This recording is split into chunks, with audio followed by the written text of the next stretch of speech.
Comencemos con algo que probablemente tú ya sabes, pero que no sobra decir, y es que las palabras tienen poder. O sea que tu realidad física, tu mundo, tu vida, escucha las palabras que tú dices y empieza a moldearse de esa manera, empieza a configurarse respecto a esas palabras. Lógicamente hay que aclarar que no todas las palabras tienen poder, solo las que son dichas por aquellos que tienen fuerza y certeza en lo que sea que estén diciendo. Es decir, que una persona que tenga dudas, que no tenga interés emocional, que sea un debilucho, no tiene poder en sus palabras, porque la realidad física no le gusta escuchar imbéciles. Y sé que suena un poco fuerte lo que estoy diciendo, pero es que no importa cuántas afirmaciones se diga a una persona, cuántas veces se repita algo, si no tiene esta certeza y esta fuerza al hablar en lo que sea que esté diciendo, nunca van a tener poder sus palabras. Y eso es precisamente de lo que vamos a hablar en este episodio, de cómo tú puedes entender el mecanismo detrás de lograr esa fuerza y esa certeza para que tus palabras tengan poder. Así que si te interesa que tus palabras sean escuchadas por la tierra todas las veces y que se manifieste lo que tú deseas, quédate porque vamos a ello. El dinero no es el fin. El verdadero fin es el poder. Poder sobre nosotros mismos y poder sobre esta realidad. Sin embargo, el dinero es la antesala. Es el primer escalón en el ascenso hacia el verdadero poder. Mi nombre es Jean-Pierre Bernal. Aquí documentaré mi viaje. Descubrirás las cosas que hago y aprendo para que juntos subamos ese escalón. Bienvenido a la antesala del poder.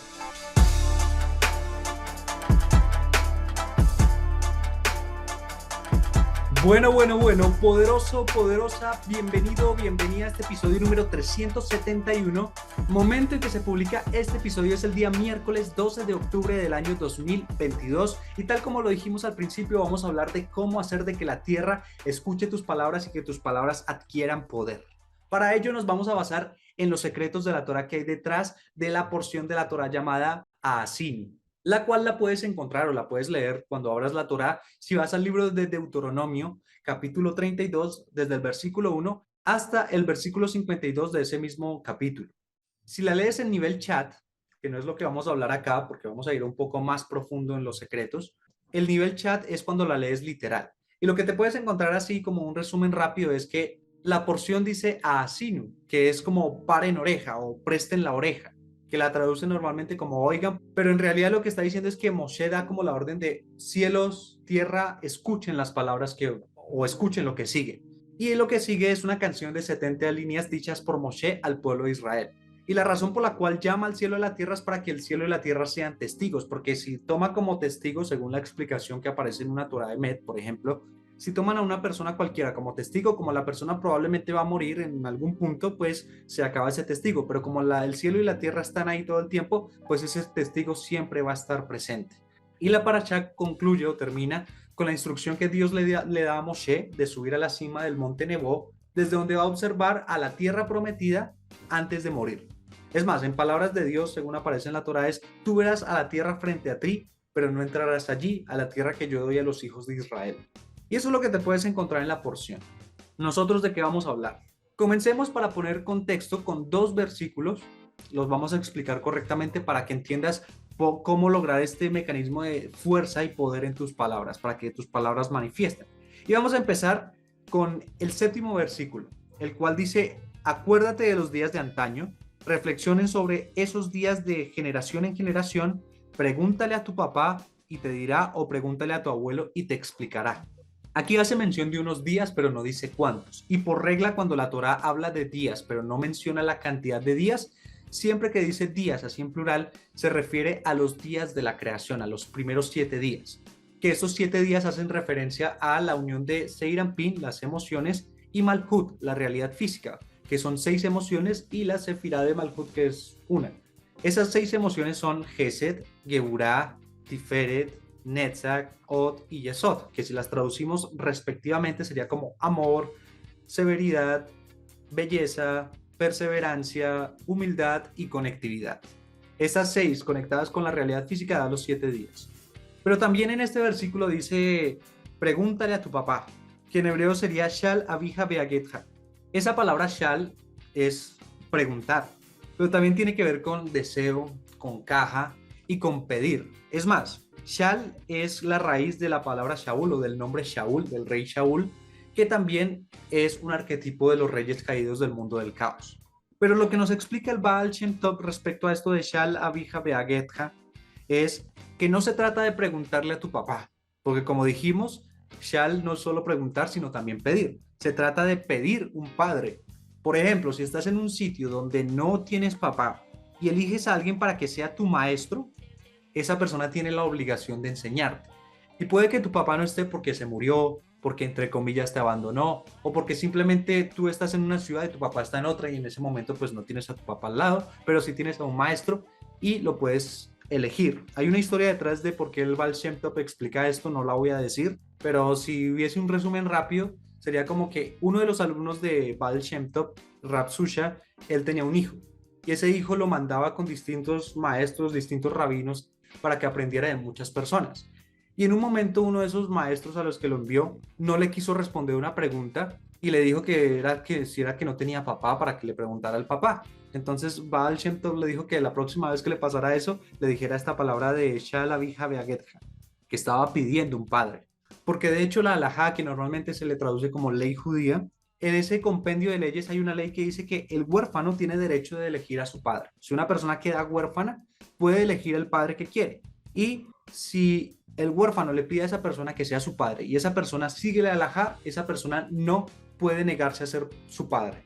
O sea que si te enteras de que Bill Gates está siguiendo la halajá y estás huérfano, yo no sé qué estás esperando para ir hasta su mansión y pedirle que sea tu papá. No sé qué estás esperando. En todo caso, eso es la ley, la aplicación literal.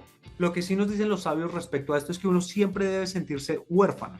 Y huérfano o sentirse huérfano en este caso no tiene que ver con perder a los papás, de que se mueran, sino de que me desapego de la programación que mis padres me pusieron. Porque entendamos de que si uno pudiera resumir el trabajo espiritual de una persona en tres cosas, una de esas tres cosas sería superar la programación que ponen los padres, porque por alguna razón el alma los eligió. Y la razón principal en general es de que esos padres te pusieron a ti una programación específica, una manera de ver la vida, una manera de reaccionar hacia la vida. Y tú tienes que salir de eso, tal como Dios le dice a Abraham de que salga de la casa de su padre, salir de esa programación y superarla.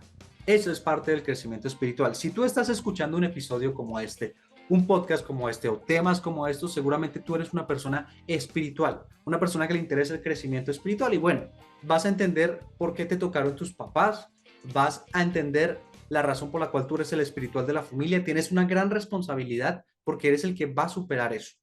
Vamos a ir aclarando un poquito esto, que sé que pareciera que no tiene conexión alguna con el poder de la palabra para manifestar, pero tiene toda la conexión. Ya vas a ver por qué. Simplemente lo que nos dice la Cábala es que esto de honrar a padre y madre es terminar el ticún que ellos no hicieron. De hecho, hay una parte en la Torah que dice, honra a tu padre y tu madre para que tus días sean largos. Como no dice cuántos días, uno podría decir o inferir de que se refiere a que va a tener una larga vida, pero en realidad como no dice cuántos días, no los especifica, ya dijimos que cuando eso pasa, la Torah lo que nos está diciendo es que hace referencia a los días de la creación. Y esos días de la creación son las emociones con la realidad física, las 6 emociones y la realidad física. Entonces es súper importante honrar al padre y a la madre, pero lo que nos dice la Cábala respecto a honrar al padre y madre, que no es hacerles caso en todo, sino superar esa programación y también terminar el ticún que ellos no hicieron. Y es más, tú no tienes que preocuparte por eso en el sentido de que tus padres, como su vida se está extinguiendo y probablemente no han hecho su corrección, digo probablemente porque no es el caso de todos, pero la mayoría de veces ellos no han hecho lo que les tocaba. Y lo que hacen es transferirle al hijo toda la corrección para que el hijo también lo haga. Y eso es parte de la programación, de que el hijo haga lo que ellos no pudieron hacer. De hecho, Javier Wolkoff lo que recomienda es que un día invites a tus padres a comer, les prepares una comida y medites en que les estás devolviendo su ticún, su corrección, el trabajo que ellos tienen que hacer en esa comida. Así cuando ellos se coman esa comida van a retomar la corrección que seguramente intentaron ponerte encima a ti. Eso pasa en todos los padres e hijos, pero tú, tu caso especial de que eres una persona espiritual, va a pasar aún más. ¿Por qué? Porque conforme creces espiritualmente vas a tener menos afinidad con tus padres. Y con menos afinidad no significa que los detestarás o que los odiarás o que los ignorarás, no. Se refiere a que la forma en la que ellos ven la vida va a ser muy distinta a la cual tú la percibes. Tú la vas a ver desde una perspectiva más elevada, mientras de pronto ellos se quejan porque hay inseguridad en la ciudad. Tú sabes que si eres un alma de Israel y que estás haciendo tu trabajo por afinidad de forma, nunca te va a tocar un ladrón en tu camino, nunca te va a tocar un asaltador en tu camino, no te va a pasar nada. Tú ya lo tienes claro porque es parte del conocimiento que aprendes en el crecimiento espiritual en la Cábala. Pero tu padre que no ha estudiado esto, pues seguramente él se la pasa viendo noticias y va a decir, ay, sí, es que la inseguridad en la ciudad y todo está más peligroso y bla, bla, bla, bla, bla. Entonces vas a tener menos afinidad, pero pues los sigues amando porque son tus ancestros. Y cuando pasa esto de que el hijo empieza a ser muy espiritual, los padres tienden a atacar esa espiritualidad. Entonces no sé si te ha pasado, seguramente ya te habrá pasado de que tus padres te dicen, no, pero ¿cómo así? Ya estás perdiendo en eso, ya te estás olvidando de la familia por estar haciendo tus vainas espirituales, etc. Y en realidad eso en el fondo lo que está queriendo decir es, oye, tú como eres tan espiritual, tú como tienes más poder intelectual, más herramientas metafísicas, pues mira, nuestro árbol familiar tiene estos problemas, tiene estas cargas. Y como tú eres la persona que nosotros como árbol familiar designamos para ser el más espiritual, pues tú tienes mayor responsabilidad, pero a su vez mayor poder. Entonces aquí está la carga. Haz algo con esta carga, elimínala. Porque si esta carga está en este árbol familiar, alguien tiene que repararla. Y si tú eres el espiritual, pues adelante, papi. Así que una forma de honrar a tus padres y a tu madre es hacer que esas cosas que ellos no han corregido, que ellos siguen cargando del árbol familiar, no pasen a la siguiente generación. Te puedo dar un ejemplo muy sencillo. Mi madre hizo eso porque ella cuando era niña y cuando iba creciendo en su adolescencia, su mamá, o sea, mi abuela, le pegaba y le pegaba muy fuerte. Pero eso pasaba porque mi abuela, su mamá, o sea, mi bisabuela, le pegaba también cuando ella era niña y la criaba y demás. Y seguramente si le preguntásemos a mi bisabuela, que ya está muerta, no le podría preguntar, la mamá de ella también le pegaba y eso era como un ciclo que se repetía y se repetía. Mi mamá, ¿qué dijo? Yo cuando tenga hijos no les voy a transferir estos castigos. O sea, todo este maltrato físico que recibí, todos estos correazos, todos estos golpes con el palo de la escoba, no se los voy a transferir a mis hijos. Ella nunca nos castigó de esa manera. O sea que ella rompió el ciclo, ella hizo un grado de corrección y para mí no es ninguna sorpresa de que ella entre sus hermanos sea la más próspera y la que más ha logrado cosas. Porque cuando una persona hace la corrección, la vida le premia con cosas y ella ha logrado bastantes cosas muy interesantes, de las cuales obviamente no voy a hablar acá. Simplemente ella hizo la corrección en el árbol y cuando una persona hace la corrección en el árbol, desaparece completamente ese árbol familiar. Por ejemplo, yo no siento ganas de golpear a un hijo, no siento ganas de eso, ni de castigarlo severamente. Hay otras formas de criarlo que son más elevadas y que requieren o evitan el maltrato físico. Entonces, eso de golpear al hijo y golpearlo muy fuerte, ya se rompió ese ciclo con mi madre. Pero lógicamente tienes que valerte de herramientas, tienes que valerte de un arquetipo para poder hacer esas correcciones en tu árbol. Y por lo mismo es que ahí viene la parte de pedir prestado un padre. ¿Y qué tipo de padre deberías tú pedir prestado? Pues uno que tenga ese arquetipo que te sirva más para lograr esa corrección. De hecho, lo que el Baal Shem Tov dice que es que uno debería pedir prestado a Abraham, a Isaac y a Jacob, que son llamados nuestros padres. Sé que hasta ahora sigue sin tener sentido de qué tiene que ver esto con la palabra, pero ya vamos a llegar allá. Este es el versículo 7 del capítulo 32, que es parte de la segunda lectura de esta parashá o de esta porción de la Torá. Dos versículos más adelante, en el versículo 9, dice, Kihelek Hashem amo, Jacob Habel Nahalato. Eso traduce, la porción de Yud Kevavkei Kei es su pueblo. Jacob es parte de su herencia. Comencemos con esto de Yud Kevavkei. La porción de Yud Kevavkei es parte de su pueblo. Y esto tiene que ver con el todo, básicamente, con el colectivo del todo. Porque el nombre Yud Kevavkei representa o hace referencia a ese colectivo de los 7 cuerpos astrales que utilizamos en la astrología normalmente. Y digo 7 cuerpos astrales porque no todos son planetas. Tenemos el Sol y la Luna, no son planetas, pero también tenemos otros planetas que están cercanos a nuestro planeta Tierra. Tenemos a los 7 cielos y tenemos el alma de Israel, que es la unión de todas las almas que vienen de Atzilut y de Briah, del mundo de emanación y del mundo de creación, y por eso es que tenemos la unión del colectivo de todo, porque están tanto el mundo de emanación como el mundo de creación, a su vez están las emociones que son estos 7 planetas, estos 7 cielos y nuestra realidad física que está incluida ahí también. De hecho, uno lo puede ver muy fácil. Dijimos 4 mundos, pero en realidad son 5 entre comillas, porque de ese nombre Yud Kevavkei, Kei, que son 4 letras. La primera letra, Yud, esa es la única Yud de todas las Yud que se escribe que viene con una corona encima. Y esa coronita encima hace referencia a Keter. La Yud hace referencia al mundo de Atzilut, o sea, al mundo de emanación, por consiguiente a Jokma, a la sabiduría. Después vendría la primera letra Hei. Esa letra Hei hace referencia al mundo de Briah, al mundo de creación, por consiguiente a Binah, el entendimiento. Después vendría la letra Baf, que hace referencia a Seiranpin, las 6 emociones que ya mencionamos. Y por último, la letra Hei, la segunda letra Hei, hace referencia a Malhut, a nuestra realidad física. O sea que este nombre Yud-Keh-Vav-Kei es la unión de todo.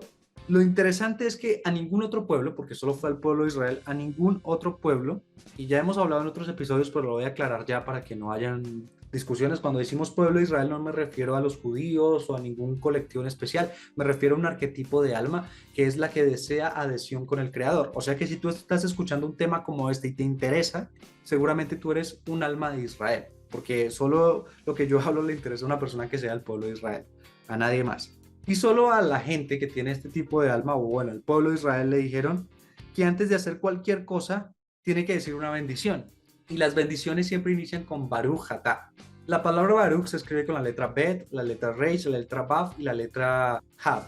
La letra Bet hace referencia a Binah o a Briah, el mundo de creación o el entendimiento. La letra Reish hace referencia en el fondo a Jokma, a la sabiduría, y por consiguiente al mundo de Atzilut. La letra Baf hace referencia a Seiranpin, las 6 emociones o el mundo emocional. Y tenemos la letra Hav, que hace referencia a Keter.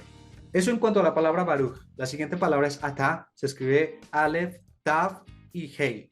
Entonces tenemos que ahí está la letra Hei, la segunda letra Hei, que era la que referenciaba nuestra realidad física. Y tenemos Aleph y Tav, o sea, la primera y la última letra hebrea, que sería como decir la A y la Z en español.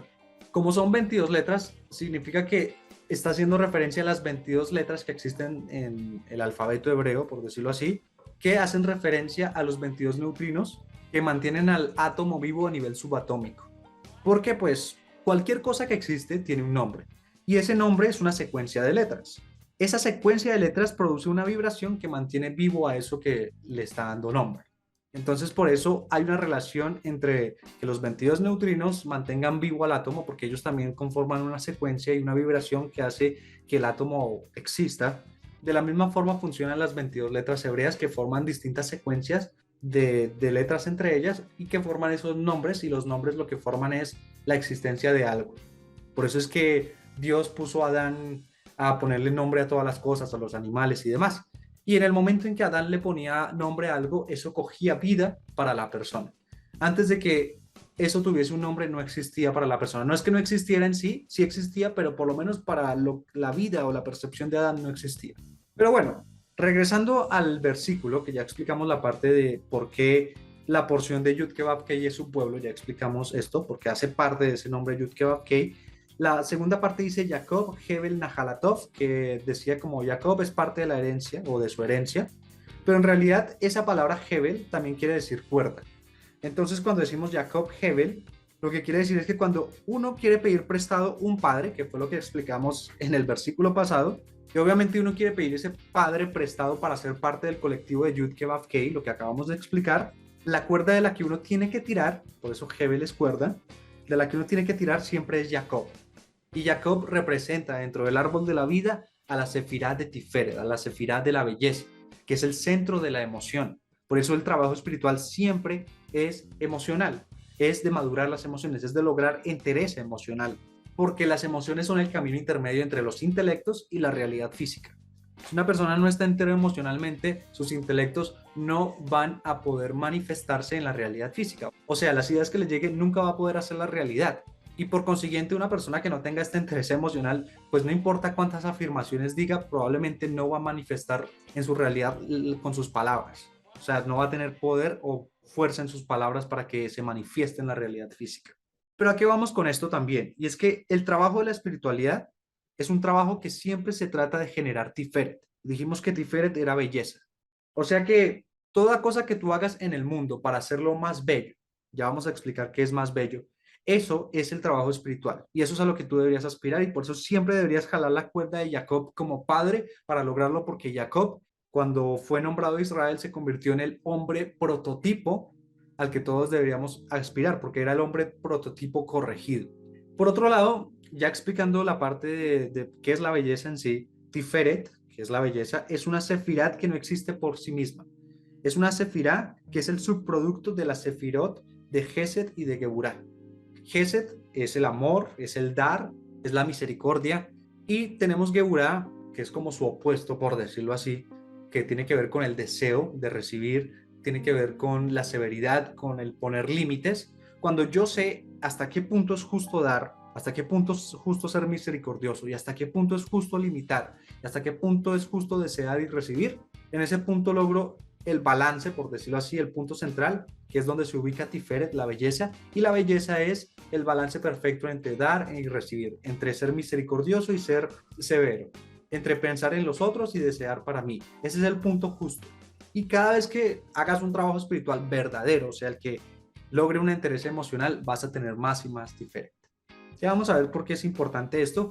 Solo quiero decir una cosa muy especial, y es que en este momento nos encontramos en tercer día de Sukkot, en el momento en que grabo y publico esto, y pues en este tercer día siempre invitamos a pasar a nuestro patriarca Jacob, así que es muy grato que yo esté hablando de este tema en este día precisamente. Por otro lado, ya vimos versículo 7, vimos versículo 9, y voy a mencionar algo muy rápido del versículo 6, porque en realidad no voy a explicarlo, sino voy a decir una cosa que aparece ahí que es muy especial. Y si tú coges una Torá y que tenga hebreo, lógicamente, vas a ver que ese versículo 6 inicia con una letra Hei que es más grande que las demás. Según el Larí, esa letra Hei es la misma que el Creador utilizó para cambiarle el destino a Abraham y a Sara, porque ellos cambiaron de nombre después de haber hecho todo un trabajo espiritual durante toda su vida. Abraham se llamaba Abraham y después le pusieron la letra Hei y ahora se llamó Abraham. Y todo ese trabajo espiritual que hicieron antes de que les cambiaran el nombre solo se manifestó cuando les cambiaron el nombre. Y cuando les cambiaron el nombre, pudieron manifestar toda esa grandeza que ya tenían, que antes no era visible o no era tan palpable, pero con ese cambio de nombre fue posible y pudieron engendrar o tener a Isaac. Pero bueno, eso es otra explicación. A lo que voy es que hay una palabra que conocemos como teshuvah y traducimos normalmente como arrepentimiento, pero que ya hemos explicado en otros episodios, y aquí lo repito, que no se debería entender como arrepentimiento, sino más bien eso de teshuvah, pasarlo a tashub hei. Tashub, retornar, hei, pues la letra hei de la que estamos hablando, retornar la letra hei. Y esa letra hei lógicamente hace referencia a nuestra realidad física, a la tierra.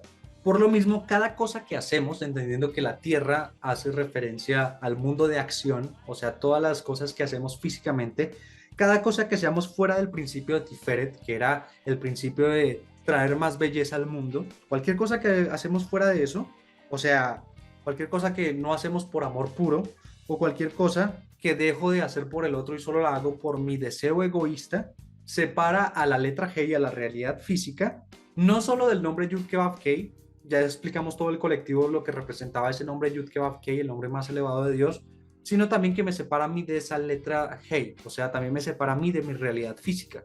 Y cuando hay una desasociación entre el mundo físico, o sea, entre mi parte y esa letra Hei, siempre existe carencia. Ahí es cuando surgen los problemas de parejas, de relaciones interpersonales, cuando surgen los problemas económicos y cuando la persona se enferma, porque se desasocia. ¿Y esto qué tiene que ver o qué quiere decir? Normalmente pasa o se puede ver manifestado cuando la persona tiene una emoción en un lado y tiene su acción en otro lado. O sea, su cabeza y su emoción le dicen una cosa, pero él hace otra cosa. Un ejemplo tonto pero fácil de entender es la persona en su cabeza dice, uy, quiero matar a este jefe, le quiero golpear la cara. Y su emoción está llena de ira y quiere golpearle la cara al jefe, pero su acción es, sí señor, ya le hago el mandado. Sí señor, ya le hago lo que usted me pidió. Entonces, como la acción es incongruente, la persona después termina enfermándose, termina teniendo un montón de problemas.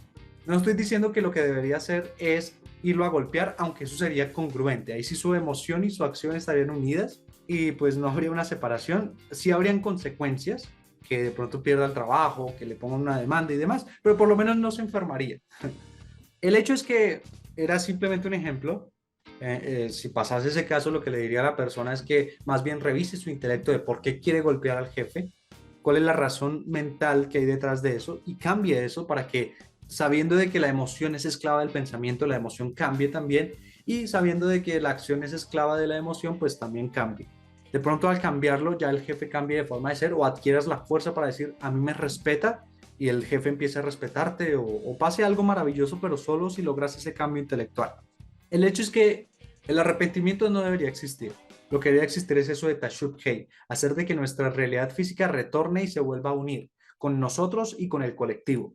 Dentro de ese colectivo hay un montón de sistemas, funcionamientos y demás, que por ejemplo, si hablábamos de belleza, como la belleza es la unión perfecta entre la misericordia y la severidad, la razón por la cual nosotros vemos que la naturaleza de este mundo es tan bella es por su implacabilidad, porque saben qué momento dar y en qué momento ser severa, y esa medida justa es la que hace que haya una cadena alimenticia, que haya un ecosistema que funciona siempre y que siempre esté alimentándose entre todos, porque claro, el león caza al ciervo y se lo come y quedan sus huesos y su sangre regada en el piso, pero esa sangre y esos huesos funcionan como abono para la tierra donde está y empiezan a crecer más plantas, y eso va a traer tanto más animales como los insectos y demás, como más herbívoros. Y eso puede hacer que los carnívoros sigan teniendo presas, que sigan cazando y sigan comiendo carne, pero también que tengan protegido el sector en el cual están, de que no venga cualquier alteración, cualquier otro animal que pueda dañar el ecosistema y funcione perfectamente y todos se junten con todos y funcione perfectamente.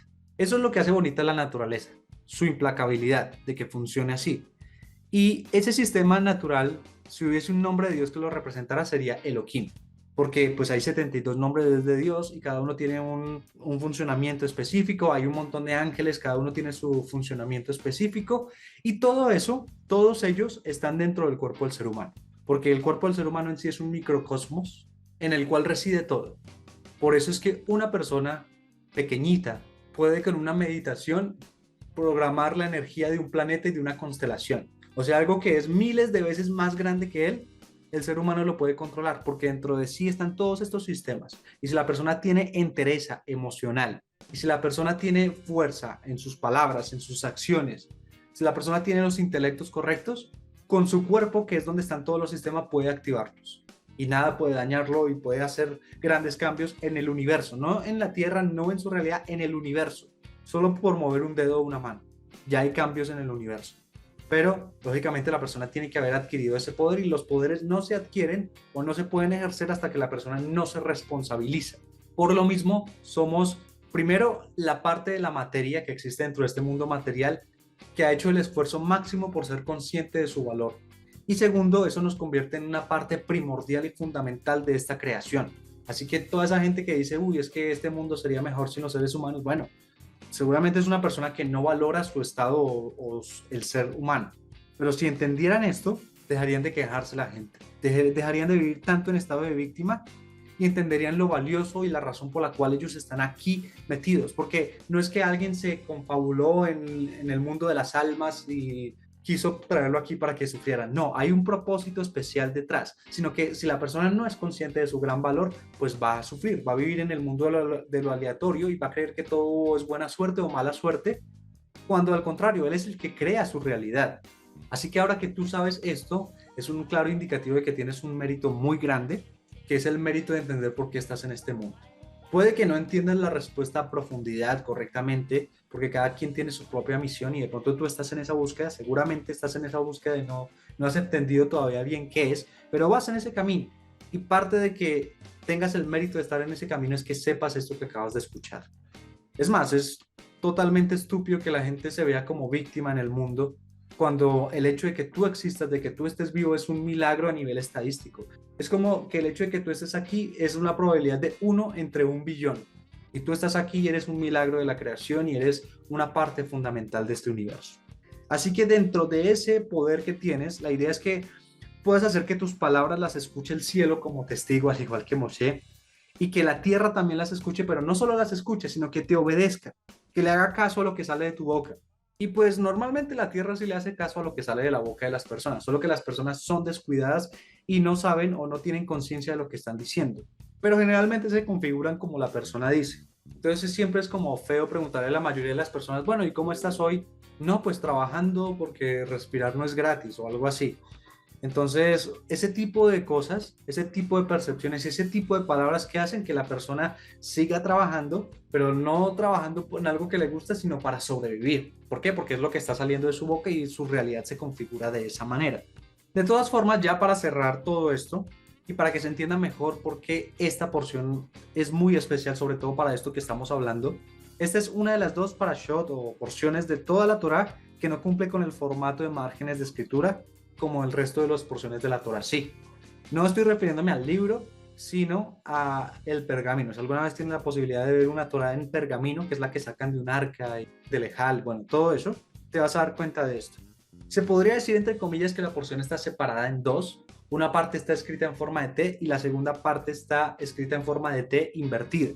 Lo que los cabalistas nos dicen es que estas dos letras T son en realidad 3 puntos y que si uno las pone encima de otro, uno encima de otro, sale el Maguen David, el escudo de David, lo que se conoce erróneamente como la estrella de David, que no es una estrella sino un escudo. Y lo que tiene esta escritura, esta forma de escribirlo particular de esta porción, es que literalmente nos conecta con este escudo de David. Si entendemos que David representa a Malhut, a la sefirá de la realidad física, y que David se encuentra en el centro de ese escudo, o bueno, de la estrella, como normalmente se le conoce, ese punto central está rodeado de 6 puntas, que son las 6 emociones. O sea que esa estrella de David, entre comillas, otra vez, es la unión entre la emoción y la acción. Es la congruencia que existe entre ambas. Por eso denota un estado de protección. Ya vamos a ver por qué. Pero dijimos que David estaba en el centro. Y normalmente cuando vemos el dibujo de un árbol de la vida, como por ejemplo el que aparece en la portada del podcast, vemos de que Malhut está siempre de últimas, está abajo de todo. Pero en realidad eso es una forma de entender el sistema de fluido de luz que hay. Porque en términos técnicos, Malhut siempre se encuentra a la misma altura de Tiferet, de la belleza. Por eso es que se encuentra en el centro de la estrella, rodeado por las 6 emociones. La cuestión es que a pesar de estar a la misma altura de Tiferet, siempre hay 3 estados, entendiendo de que Tiferet es el centro de la emoción y prácticamente podría representar toda la emoción en sí mismo, a todo Seirampin. Hay 3 posibles estados entre las emociones y la realidad física en la cual puede estar. Y es que Seirampin y Malhut, o sea, las emociones y la realidad física se estén dando la espalda, o sea, no estén unidos para nada. Y cuando pasa esto, la persona tiene problemas en sus relaciones, en sus finanzas, en su salud, porque hay una desconexión total. El siguiente estadio en el que puede estar es que Seirampin, la emoción, esté mirando a la realidad física, pero la realidad física no está mirando a la emoción. ¿Qué pasa? Seirampin, las emociones son el hombre. Malhut, la realidad física, es la mujer. El hombre quiere proveer a esa mujer. En este caso, la mujer, como está ignorando al hombre, pues no quiere recibir de este hombre. ¿Y qué le pasa en términos prácticos a toda mujer que ignora lo que un hombre quiere darle a ella? Pues que para conseguir eso tendrá que trabajar ella misma. Y no estoy diciendo, pues en términos prácticos, de que una mujer no pueda, no, al contrario, puede incluso conseguir más y demás, pero en el término de la explicación de la Sefirot, de Seirampin y de Malhut, cuando una persona no quiere conectarse con las emociones, a pesar de que su mundo espiritual, o sea, sus emociones sí quieren conectarse con su realidad física, a la persona le toca conseguir todo por sí mismo, porque no hay una luz que lo está alimentando.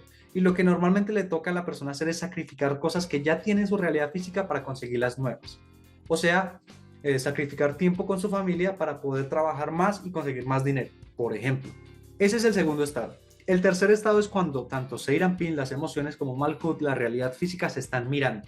Y no solo se miran, sino que hay una unificación. Y ese estado de unificación es a lo que el Lari llama Hashmal.